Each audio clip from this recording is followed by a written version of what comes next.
If you're getting ready for war, you have to learn under warlike conditions. And if you're learning speaking, you got to speak under the stress of being on a stage. What started you on this journey of learning communication, learning influence at a deeper level? Would you believe I was bullied too?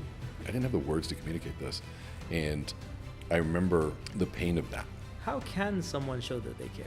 Try to learn to listen for people's values. If you listen to what people value, all of a sudden you're listening to the makeup of really what drives who they are. What was one of the most powerful lessons that transformed your influence? I learned it sort of by trying to watch other people, but then you realize there's a science to this whole thing. The only way you learn influence, speaking, things like that, is through going through massive amounts of stress. You have to learn in front of a group. How would you go about awakening the passion in someone?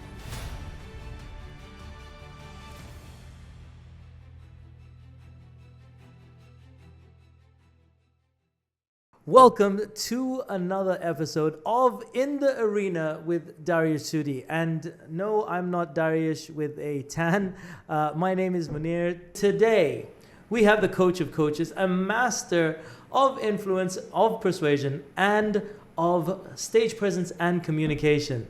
So, René Rodriguez, welcome to In the Arena. Thank you for having me. Pleasure being here. It is absolutely awesome having you. And I guess I wanted to kick this off because I've seen you multiple times on the stage and you talk about communication very often and you have a very phenomenal stage presence. One of the things I've noticed is how you command the stage.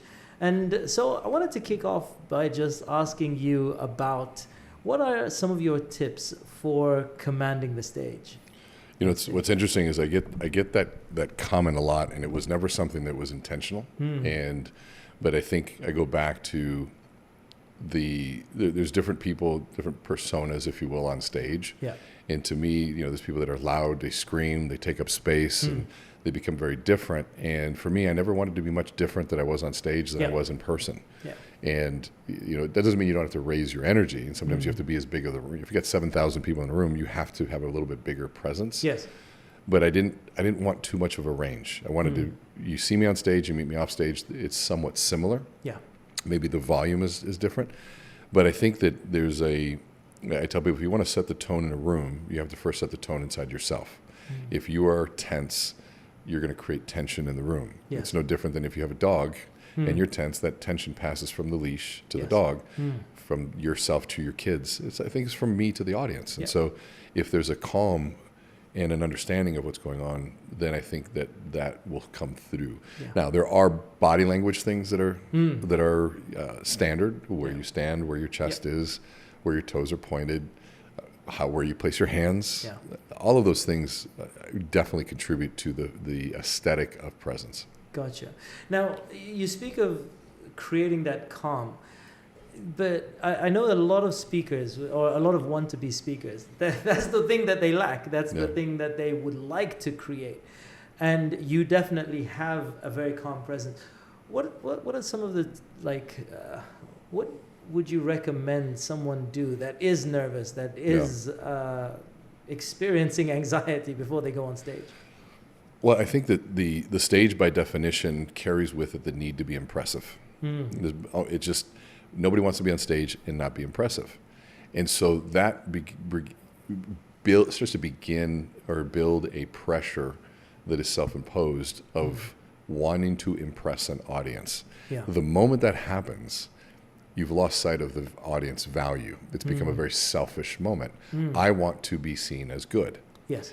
And what's tough is in that moment is, how do you turn that around and saying, how do I serve the audience instead? Yeah. Jim Rohn, one of my favorite speakers, business philosophers of all time, speaker. Right? Yeah. He had this great phrase that said, express, don't impress. And so what we teach people is say, how do you move into an expression mode? I'm here to express what I believe, express what I know. For some reason I've been asked, and so I need to share that with an audience versus try to impress them. You get people all the time, they say, René, can you help me I want to get a standing ovation. I'm like, well, I'm the wrong guy to help you. What do you mean? I said, well, is the stage for you or for them? Because you wanting a standing ovation sounds like you're using the audience to serve your ego. Yes. Versus, how do you deliver everything that you have to an audience that has choices, could be there or not, they've chosen to be there.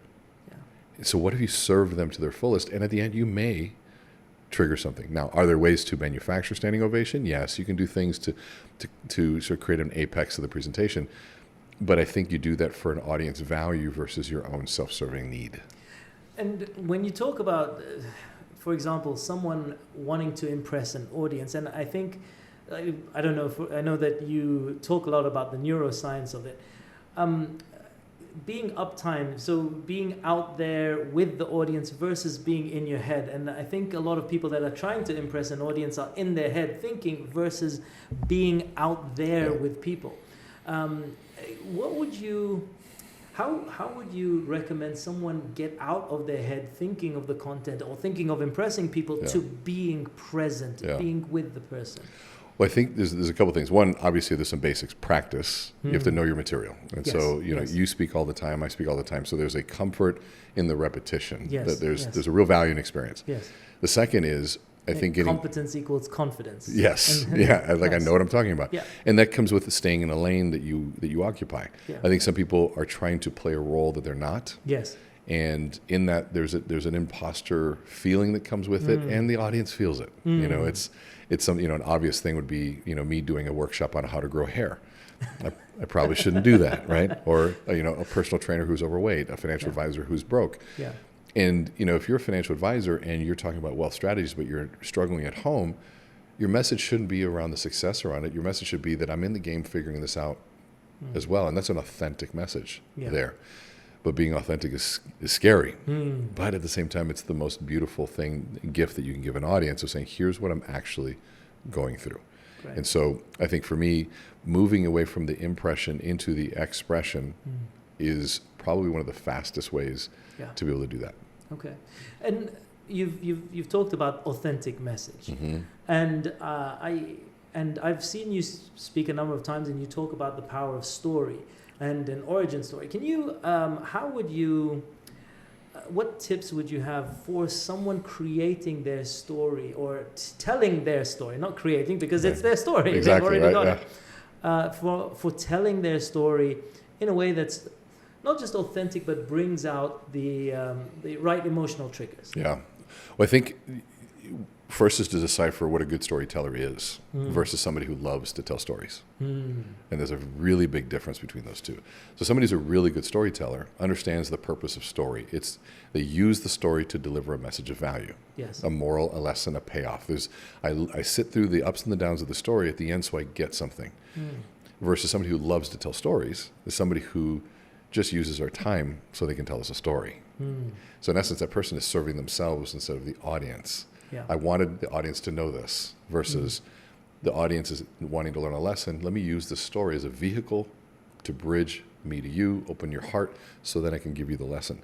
And so the difference between those two is drastic, and we all know it. We know the person who's a great storyteller, and we know the one that just loves to tell stories, because when they start, we just start looking at our watch, we start figuring out when is this going to be over, and there's a value at the end versus something that it was just a waste of time.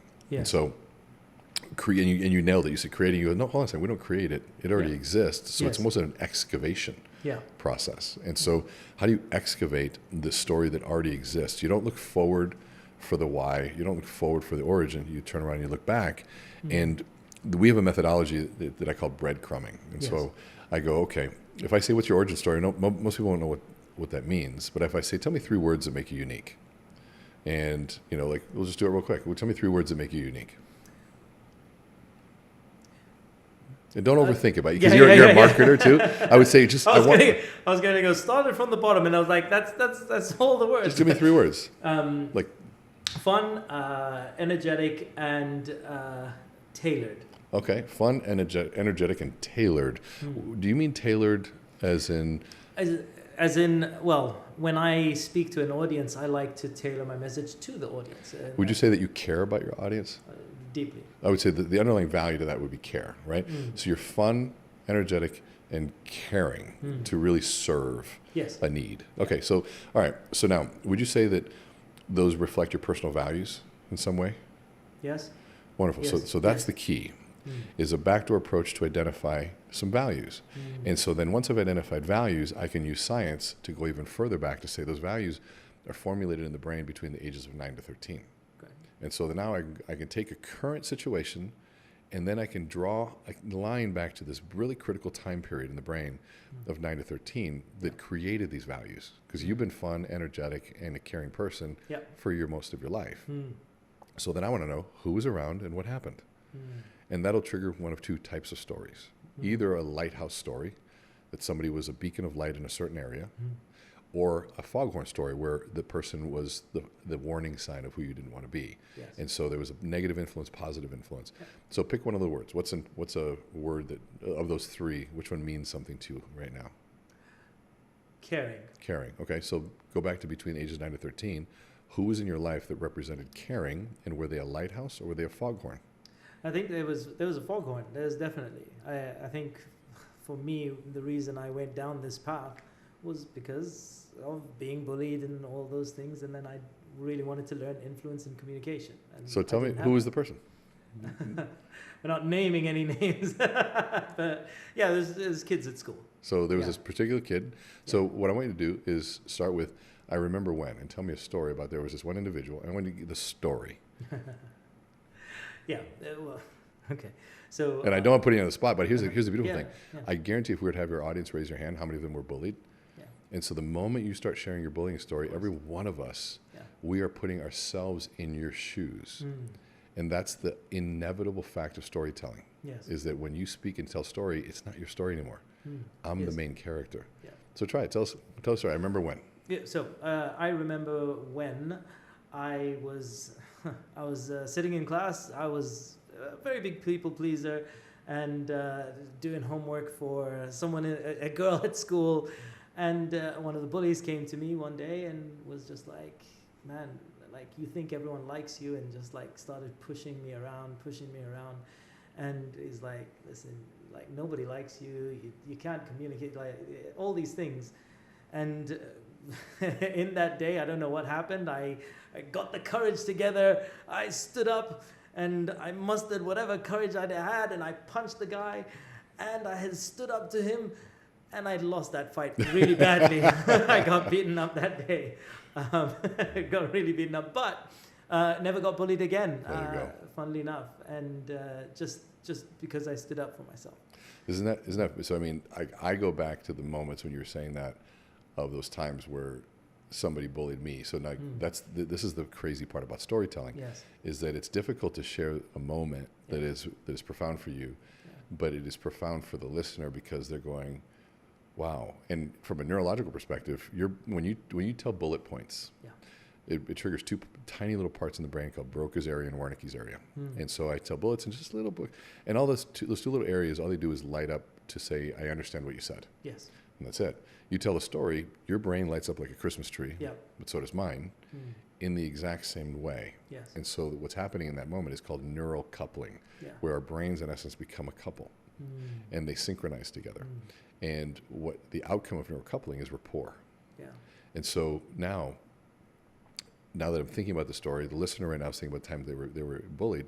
So I want you to think about this perspective. How often do you see your clients, whether it be bullied by the marketplace, bullied by their customers, bullied by their boss, and your heart says, I'm going to help them make sure they know how to stand up for themselves because you know the outcome. Yes. And you empower people.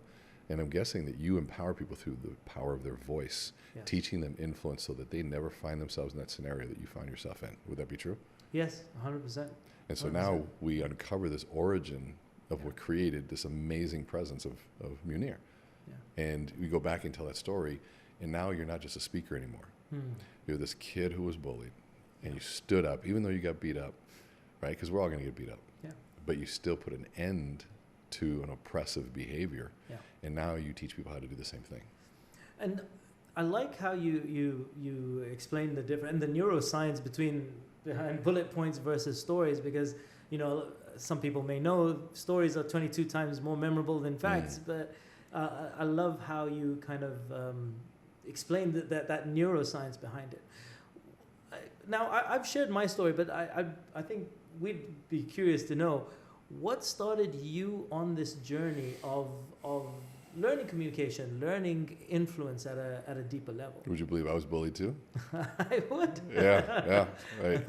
But it happened in so many of the years. I moved from Miami, this Cuban kid that, was surrounded by a family. Everybody loved him. And I go to Minnesota, very different, if you will. And for some reason, the kids didn't like me. And I became the target, and I didn't know how to speak up for myself, and so I would just take it, and then if something went too far, then I actually had to fight, and usually the biggest kids I had to fight, and you wouldn't always win, and but I remember just not having the words to be able to communicate, whether to a girl that you liked or friendships I wanted to say, or somebody who was treating me poorly. I didn't have the words to communicate this, and I remember the pain of that, and so growing up without a father, not being able to communicate, and then so you look at other people that were good at it, and you just sort of aspire, like, man, how do they articulate that so well? And why is it when I tell a joke, no one laughs, but when that person tells a joke, why are they laughing? Yes.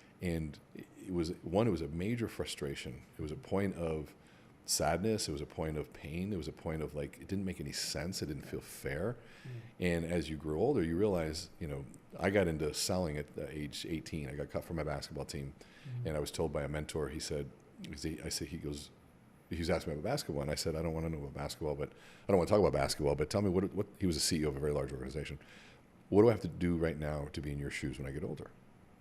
And he looks at me and he goes, you learn how to sell. If you learn how to sell, you'll always be employed. Yeah. And so I'm thinking, okay, so I just got to learn how to sell. I didn't know what that meant. So I took a job selling cookware door to door, and I would cook dinners for people. And you start realizing, one, I was horrible at it. I was the last guy to make a sale because my mom was out of town, and she came in town and bought my sympathy set. Yes. But then I realized if I just did 10 presentations, I would sell 3. It was a 10-to-3 ratio. Yes. And if I go 10, or it's a 7-to-3 ratio, whatever. No, 10-to-3, yeah. And so 30% of my presentations, I'm thinking, well, how fast can I get to 10? That's what I thought. Other kids were saying, maybe I'll get to 10 over the next month or two. I'm going, how do I get to 10 by tomorrow? Because I'd been beaten up. I had been bullied. I had been cut from teams. I'd been through all that stuff. And so to me, it's like missing 7 times to get 3. He said that's the math. Yeah. And so I wanted to be good at it so bad. And there was somebody who believed in me. And that was the crazy part. And it was the franchise owner. And I just told him, I said, I'll do what you say, when you say to do it, with no questions asked. And I was just searching for a father figure, right? And so I just wanted it. And he took that role, and I went as hard as I could. And I remember he gave me my first cassette tape, and it was Zig Ziglar. Great. And on goal setting. And I listened to this guy's voice, and I was like, it was hard to listen to. About 20 minutes in, I'm like, I loved it. And I go, this is amazing. I never knew there was a way to set a goal. Yeah. And then he gives me Jim Rohn, and then Tom Hopkins, and then Tony Robbins, and Joe Girard, and just like every single salesperson. I'm thinking, I didn't know this stuff was available. Yeah. I think, so I started door to door. You asked the question, would you believe? And I know many people wouldn't. The only reason I said, yes, I would, is because I know what it takes to, the hardships you go through to kind of invoke that deep passion for influence. And I love, I did door-to-door sales as well, and I think it's such a great teacher. And one of the things that you're talking about is a huge lesson is the more that you learn, the more that you earn. And that I kind of made that association early on. Yeah. And into personal development. What was one of the most powerful lessons that transformed your influence? Because you spoke to you learned from a number of speakers and number of amazing speakers. Yeah. What was one lesson that really stood out to you that made a big difference? Well, when I started calling it influence, it was 2003. That's when I didn't invent the word influence, but when I started saying this is what it was for me. My mentor at the time, his name was Don Clausen, and he had a course called Maximum Influence. He was if you know Brian Tracy, he did the strategic planning for Brian Tracy for like 20 years. He was his coach. But his partner was Dave Pemberton, who was Tony Robbins' original speaker coach. Wow. And so there's sort of this underground methodology of speaking that came from this arena. And I was 24, 25, and somehow mustered enough money to join his president's network, and I had no business being in there. And then I found the money to be able to join his course. And I spent 2 days with him and 7 other CEOs. Wow. And I had no business being in there and didn't know how to speak, didn't know anything. And they started talking about signature stories and the power of that, and then body language and pauses. And you started realizing that there's a science to this whole thing. You learned it in selling, and I learned it sort of by trying to watch other people, but then you realize there's a science to this whole thing. And realizing that the only way you learn influence, speaking and things like that, is through going through massive amounts of stress. You have to learn in front of a group. Yes. You can't learn to shoot a gun in a quiet space. If you're getting ready for war, you have to learn under war-like conditions. And if you're learning speaking, you got to speak under the stress of being on a stage. And so they recreated that stress, which is fascinating. So that was learning that way. Amazing. And when it comes to delivery, because you mentioned the pauses to this, and a lot of people, when they go into speaking, they initially just focus on the content. They focus on the content, but delivery is, Albert Mehrabian did that study, 93% of communication. When you're transferring emotions, and when it comes to influence is a transference of emotion. Yeah. Where would you start when let's say you're working with someone with regards to improving their delivery? Is it tonality, body, Depends. It's like, there's Aristotle had his rhetorical triangle, which is usually where I begin. I don't talk about it, but I view it this way. And he said he was the first person to talk about argumentative thought and persuasion 2,000 years ago. And he had his 3-legged stool: ethos, pathos, and logos. And ethos was your credibility. It was your character. What's the lane that you occupy? Where do you have most credibility? What is the essence of who you are? What can you talk about? Like, if I were to do a course on the menstrual cycle and how women are doing it wrong, probably not a good topic, right? I agree. The same example of something that's out there. But where am I most credible? And, if you're brand new, people say, well, I don't have any ethos. I'm new. I said, no, what are you talking about? You're new and you're fresh and you have hustle. There's your ethos right now. Yes. Are you a learner? Perfect. You're hungry. You bring fresh perspectives. There's your ethos. But you can't be a 25-year-old life coach. Like this is, there's a meme that says, Lord, give me the confidence of a 25-year-old life coach. Wrong profession. But can you be somebody who's a life cheerleader? Can you be somebody who's in that moment? I love that you want to help people, but you can't go to a town you've never been and give directions. And so there's where experience comes into play. That's ethos. Then there's pathos, where some people have a lot of ethos, but they lack the passion and delivery. There's no emotional connection. It's very logical. Yes. Right? And look, a lot of my teachers in neuroscience were very pathosless. They had no passion in what they were talking about. And it became very hard. And so a doctor may have ethos and says, hey, so-and-so, you need to lose weight and exercise. But they have no pathos. So we say, thanks, doc. We'll start next week. Yeah. Well, why didn't you start now? Because behavior is driven by the emotional connection to that. And then logos would be the logical side, where some people have a lot of logic but no passion. So I know that's a great plan, but I'll start some other time. Or, your ethos is great, your passion's great, I'm in, but I don't know the plans, so we don't go anywhere, right? So you need all 3 of those for the leg to stand. Yes. So I usually look at people from that perspective. Is the topic they're talking about something credible? Because usually, sometimes they may not have that influence, but I move them into a topic they are, and all of a sudden, it's there. Just slide them over one lane, and all of a sudden they're in their lane. And sometimes their lane is clear and the logic makes sense, but they have no delivery. There's no movement. There's no passion. And so we have to sort of awaken that inside. Yeah. And some people have this credibility, right? They have this presence and they have this emotion. But what in the world are they talking about? And the content, the logic makes no sense. Yes. And it's woo-woo, and there's no foundation to it. So we have to start creating the foundation of these ideas. Yeah. And so usually I look at it from those 3 perspectives first. Okay. How would you go about awakening the passion in someone?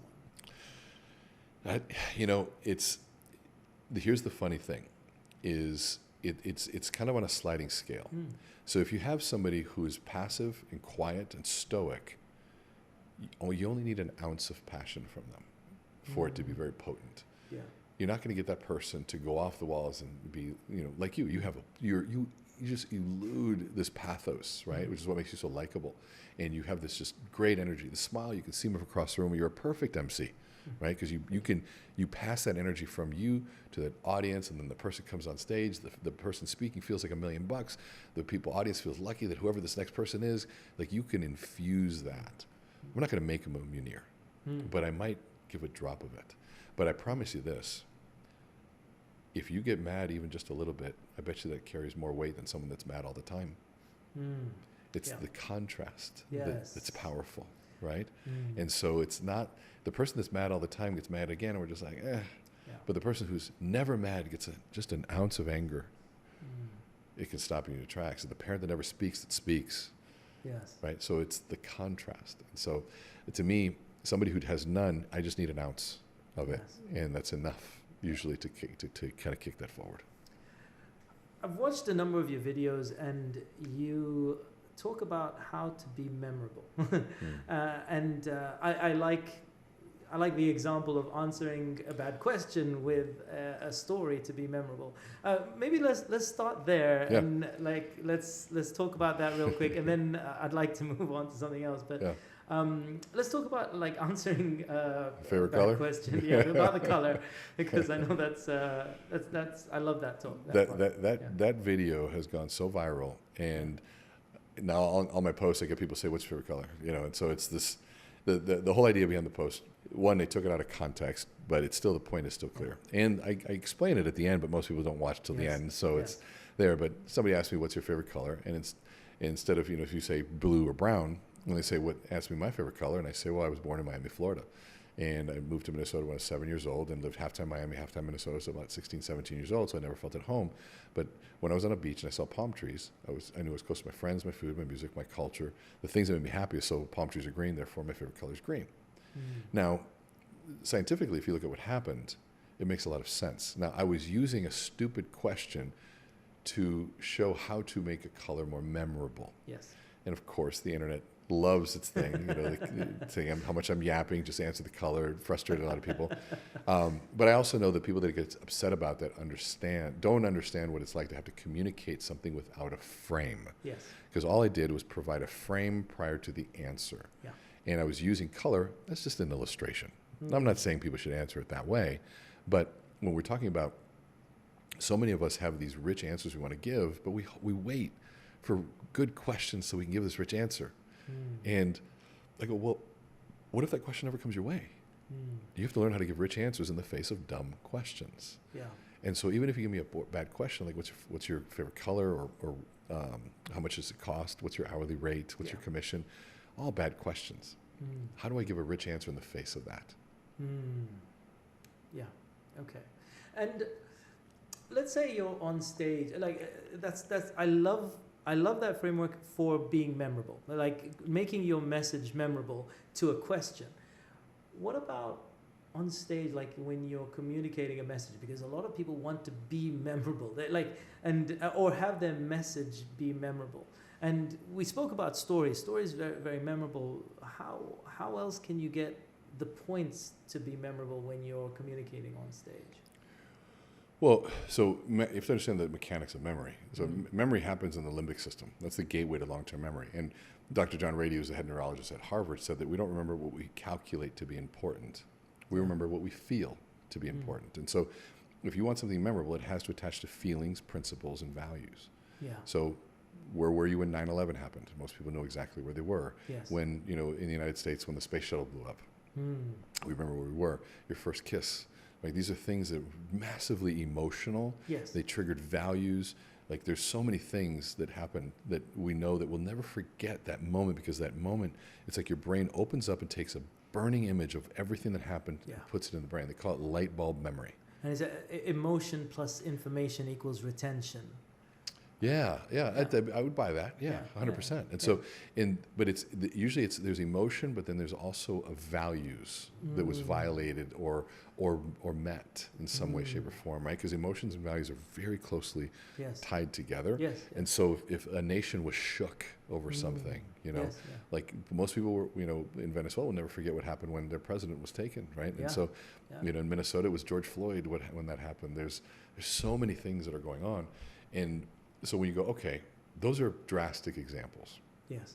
How do I involve more of the senses in memory, in a situation, in some way, shape, or form? And so if you can involve emotion through passionate conversation, oratory, which is language that is explicit, you know, and he came in, you could see the sweat beating down his face, and you could almost see his heart pumping through his shirt. Like, that's oratory, right? Yeah. It's this descriptive language that paints a vivid picture of what's going on. And some people are really good at it.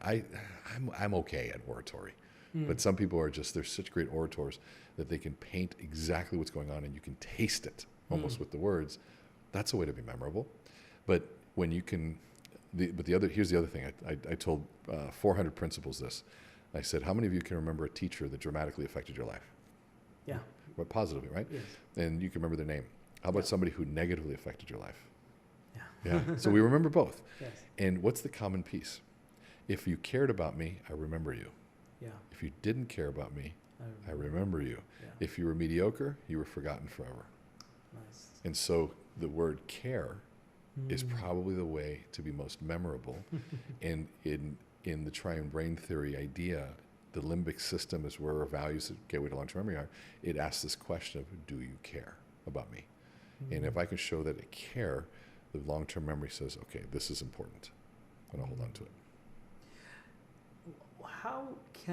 What tips do you have on demonstrating that care? Because I love that. Like, how can someone show that they care? I think you gave it before. You tailor things.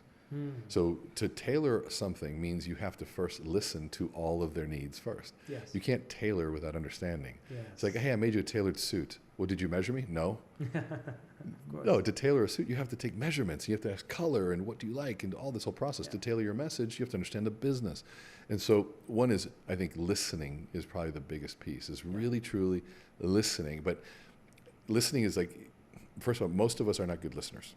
And I can talk about it all day long. If I'm not hyper conscious and aware and present, I'm not a good listener either. Yeah. If I'm highly stressed, I'm not a good listener. You can ask certain people, it's just not. And so as much as we talk about it, doesn't mean that we always are. And so one, it requires a sense of presence of what's going on, and good people around you to remind you, a strategy to say, okay, I'm going to listen, a lot of practice, but also to listen with an empty mind. And so what I tell people is that try to learn to listen for people's values. And so what does that mean? If you tend to repeat something, some people get annoyed by that. I go, interesting, they value that. If they always tell me about, this one time they did this, or, because I talk about selling cookware all the time. Well, guess what? I'm proud of that. That might be something that I value. Yeah. And if you're smart, you'll hear me talk about those things, and you come back and say, well, René, when you sell cookware, I'll be like, yeah. And all of a sudden, I'm just involved, right? But if you listen to what people value, all of a sudden you're listening to the makeup of really what drives who they are. You're tapping into a much deeper part of them. It's not superficial. What they value is the core of identity to a certain degree. And then they feel seen. Yeah. Because if you can help somebody feel seen, which I think is at the core of customer service, like help someone feel seen. And like there's so many great examples. I'll give you an example. We had one of my clients was taking an application, and for the parent, they were getting a home, and the mother was there. She had an infant child, was crying and screaming the entire time, and she had a sleeve of crackers, Ritz crackers, and the baby was crying, and the mother would just give the baby Ritz, and as soon as the baby had it, stop crying, mom, mom, mom, mom, mom, mom. As soon as the cracker was done, start crying again, and she gave him another cracker, cry, cracker, cracker, and the sales rep just wrote Ritz at the top of the application. Just to remember, this is an important thing. Yes. When they close on the home, they get their keys. At home, they came home and they found a big gift. Costco-sized box of Ritz crackers with a letter that said, congratulations on your new home. We hope this makes the next few days just a little bit easier. And, of course, the client was like, wow, but why? Because they felt seen. Beautiful. In their pain. And if we can see people and what's going on, that means we let go of our needs, we let go of our perceptions, and just see them. I don't know if there's another better way of caring. That is amazing. I love that story. And you touched on customer service a moment ago, and I've seen a few of your videos where you talk about difficult people, dealing with difficult people, or gaslighters and things like that. I would love to just get some insights from you for learning how to deal with difficult people. Maybe for a customer service person. I mean, business owners deal with irate customers all the time. So, just love your thoughts on that. I mean, I think it's different for most scenarios. I mean, each one's a little bit different, but I think that there's one common piece is that people need to feel validated. And what's crazy about now is that back in the day before the internet, if you treated somebody poorly at the place of business, they would go and tell people, maybe 5, 10 people, what's going on. But now if you treat somebody poorly, they have an internet that's waiting to listen. But if somebody comes by, you can have the worst experience, and you call and say, this is what's happening, and the person goes, oh my gosh, I would be just as frustrated as you. If they can put themselves in your shoes and go, you know what, that is not right. I would be just as frustrated. You know, Mr. Rodriguez, let me see what I can do. I'll get back to you. And it's like this, somebody hears me. And we need people, human beings need to feel heard. They don't need to be right. And that's the big mistake. And so people get in this right-wrong game of who's right and wrong. And then both parties want to be heard, but it's perceived of both wanting to be right. And when somebody can just stop and go and just literally listen and communicate in a way that the other person can say, I feel like you've heard me. Everything calms. And now we can have a more civil conversation. And it even research shows that when some of the best opportunities and the highest rated services are after mistakes, depending on how the management or whoever remedies the mistake. I saw a study on people that were suing doctors, and the number of doctors that were sued were just infinitely less for a misdiagnosis when the customer service was good. Right. Yeah, it's like they got heard. You know, there's an interesting quote that the CEO of Visa taught me this. He said, what do you get when you exceed a customer's expectations? A raving fan customer. That's what I said. He said, no, you get a customer with higher expectations. I said, what do you mean? He said, well, all right, we go to dinner.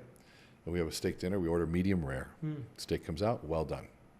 And we cut into it. We're like, oh, it's a little overdone. Manager, I'm so sorry. Mr. Rodriguez, come back. And they comp the whole meal. Give it to us for free. We're like, wow, that was amazing. Right? Next time you go to a steakhouse and they overcook your dinner, what are you expecting? Comped meal. A free meal. And so at the moment we exceed, we raise the bar. And so now I'm not saying don't exceed. Just be ready that bar is ever evolving. Gotcha. That's great. Speaking of moving on up, we took up the elevator today, and I was thinking it's apt. I'd love to ask you, because I get asked a lot, about tips for an elevator pitch, you know, and I'd love to get your thoughts on that. Like, what tips do you have? Someone's got a short amount of time. How do you get your message across quickly, efficiently, effectively? Well, the biggest mistake people make is they try to sell in that 30 seconds. The elevator pitch is not about selling. And so we go, okay, but you have to remember, you are in a sales process. It's a pitch. So you have an outcome that you're trying to get to. And so to understand, you're not going to communicate all product, service, value in that tiny little time. But you can buy yourself 5 to 10 seconds outside the elevator. And so there's a concept called commitment objective. And if you think of every sales process has steps, there's a lead, appointment, presentation, aftercare, close, whatever your sales process is. Between each one of those milestones, there's something that has to be achieved. We call it a commitment objective. If I reach the first commitment objective, I can move to the next step. Second, I move to the next step. So it's a commitment that the client makes to move you both to the next step in the sales process. So if I understand I'm in the sales, I'm in the elevator and there's a prospect that I like, I'm not going to get them to buy, nor do I want them to make a decision on my product based on too little information. So I'm not going to even bring up the product. At that point, if you know there are 5 things that have to be sold before someone buys. First, they have to buy off on you. Do I like you and I trust you? Second, do I like your company? And can your company keep your promises? Third, is this solution solve a problem for me? Fourth, is it worth the investment in time, money, or risk?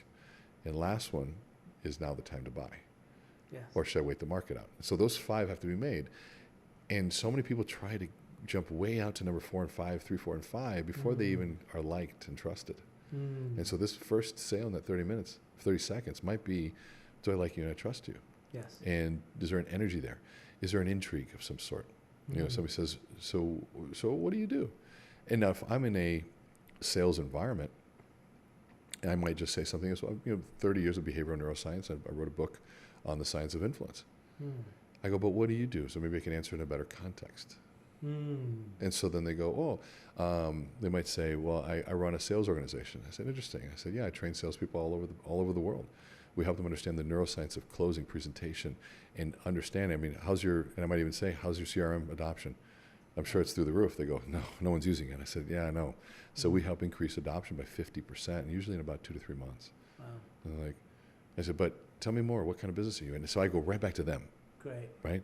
Yeah. And so in that moment, because I'm also want to interview them as well. And so there's this moment of I also want to listen to them. Great. And so now I've written a book. I've talked about my ethos. I've done all these things. Now, somebody says, well, I don't have that. It may be more like, what do you do? And I says, well, I'm in such and such a field, but I go, but a lot of what I do is really dependent on my customer. What is it you do? Maybe I can answer in a more contextual base. Yeah. And they say, well, I do this. Now you have a little information about the person, the target's a little bit clearer, and you can take a better shot on it. And then you throw just enough to create that bit of curiosity, it sounds like. Yeah. That's amazing. I like that. And then you get outside, you have 5 seconds. Yeah. You save just a little bit more, that might buy you another 20, 30 seconds. But then at that point, what's your objective? It might be to exchange contact information. And if you leave it short and sweet, values high, intrigue is high, there's a want, desire more, which will drive the third commitment objective to set an appointment time. Yeah. And then you get to a place where you have the full presentation arsenal. You're in your space, whether it's a PowerPoint, whether it's on Zoom, whether you're in your offices, whatever it is, you can control the presentation at that point. You didn't try to do everything in that little elevator. I like that.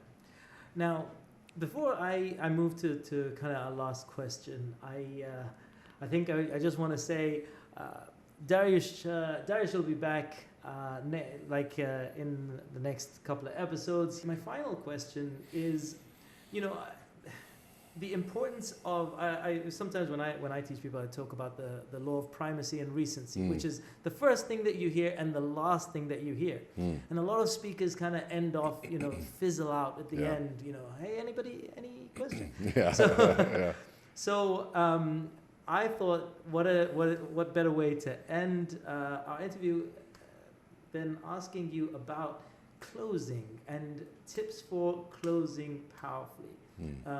As a speaker, as someone that is, well, I guess if you're influencing, it's a close. But as a speaker, what tips do you have for closing powerfully? It's one of the hardest parts, I think, because there's a lot of things that have to happen. So I'll give you the simplest, and then we'll go to something a little bit more advanced. Yeah. And a lot of people don't know how to exit a conversation, because a lot of people listening probably aren't speakers, but they are speaking to people, and there's an opening in a middle and a close. How do you end? And what happens is if you don't know the end, you'll ramble to try to find that perfect moment, and if you don't have a plan for it, you're going to scramble and throw a bunch of things out there, and hopefully you find that piece. And sometimes you find the right moment, but you keep talking for some reason, and you got to go, oh, how do I get that back? It's like missing your exit. You're like, I missed my exit. But if you stop and just so I guess I want to challenge you, and just start with a challenge. So I could be rambling, I could be going on this thing, so there's a lot of things before I end, this is what's happening. And so as I end here, I want to challenge everyone in this room, and then you can just issue a challenge to take one thing that you got today and devote 3 weeks, 2 days, whatever it is, to do this. I want to challenge every one of you to go back and have that conversation that didn't happen, to challenge you to open up the door that wasn't closed, to take that step, whatever it is. That moment of challenge moves me from passive listener to active participant. And it's a way to sort of put a button and a bow on it. More advanced would be, throughout, we talk about a methodology called frame, message, tie down. Frame is setting up the context and the story of something, delivering a message so it's understood, and then answering the question of what it means to you. Well, a lot of times I'll leave open loops, things that haven't been closed. Throughout the presentation. A good comic will tell the joke in the beginning. You forget that joke exists, except to the end, they come back and they sort of apply that joke in a way, and it's like, it just kind of circles everything together. And so a lot of times you'll go through and you'll leave sort of these open loops. They thought they got the point, but as a speaker, there's more to it.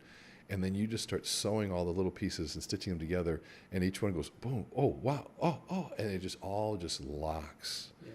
And when it locks at the end, there's a final message where you deliver all of it, where the aha moment happens. The aha moment is a bunch of disparate pieces magically coming together to make sense. It's like if you're a mechanic, the first time you look at an engine, it doesn't make any sense. If you're in credit, you look at credit repair, the first time credit reports, you're like, what does that mean? But then after a while, you look at that, you can hear the engine, it just speaks to you. If you would work with people in the beginning, you didn't see body, but after a while, you can tell what's happening. Whatever your profession is, there was a moment you crossed over from being a beginner to a master. And if you can help the audience close those loops, tie them together, and at the end, make it all cohesive, one message, it's this sort of like this jolt of this epiphany, and that's when you end. Amazing. Okay, well, this has been In the Arena with the one, the only coach of coaches, René Rodriguez. If people want to follow you or get more information about you, where can they go? Instagram would be Learn with René, RENE. If you want to go to my website, it's meetrene.com, MEET, René, RENE.com. Amazing. And with that, gladiators, I want to challenge you. I want to challenge you to find one thing that you can take forward and apply it in your life within the next couple of weeks. And with that, thanks for being in the arena.